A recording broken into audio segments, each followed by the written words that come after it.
find roughly $1.5 trillion in cuts by Thanksgiving. My next guest wants to be on that committee.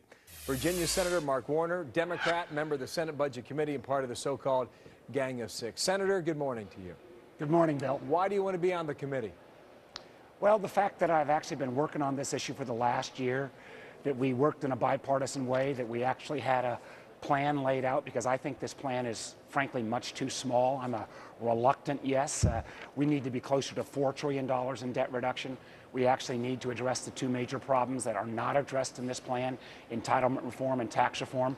Now, the fact that I'm willing to do that probably means that I'm not going to get on the committee. I don't actually expect to get on the committee, you know, but even if I'm not on the committee. You're pushing for it a little bit today, right? I mean, this is... Well, listen, it's part of politics, right? I mean, you don't say it publicly unless you want it to happen, do you, Senator? Well, of course, I think the fact that I was able to work with a bunch of Republican colleagues and actually put a plan together, but I also know chances are that there will be enormous pressure on leadership in both parties to put members who might not be willing to be as bold.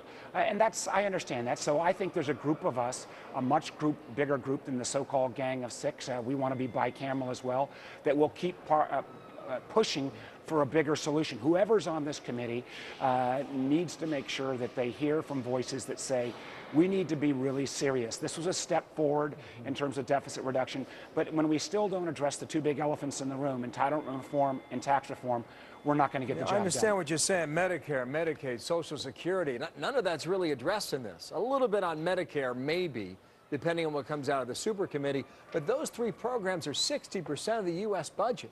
And Congress doesn't even have a say on that, and it's growing at 8% a year. That's hundreds of billions, if not trillions of dollars. Here is the fear that I hear, Stan, that both sides are going to load up this committee with partisans, and the vote, whether it's 6-6 or 5-5 or 7-7, whatever comes out of that committee will not have a simple majority itself.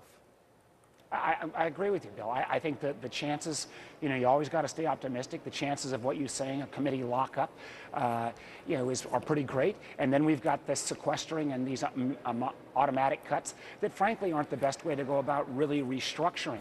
I think we've got to do the things that we did in our reform, which was lower tax rates, eliminate a lot of exemptions. We would have gained more revenue for deficit reduction. At the same time, I think we need to make some of these entitlement programs actually sustainable. On Social Security, we had it on a separate path because Social Security doesn't contribute to the deficit. But at the same time, since we're now paying out more on Social Security than we're collecting, this is a program that is not long-term sustainable. It's a landmine in the road, down the road. I know you're a Democrat. You're talking like a Republican. I'm talking like somebody that can read a balance sheet.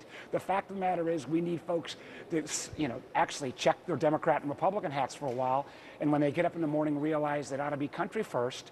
And I think we missed a little bit of that window this time, but my hope is that there'll be a group of us that will still be urging who's ever on this super committee to get the job done. Senator, thanks for coming back. Mark Warner, Democrat of Virginia. Thanks, Bill. Thank you. All right, we'll wait that Senate vote. We'll see how you go today when it becomes official. As you just said,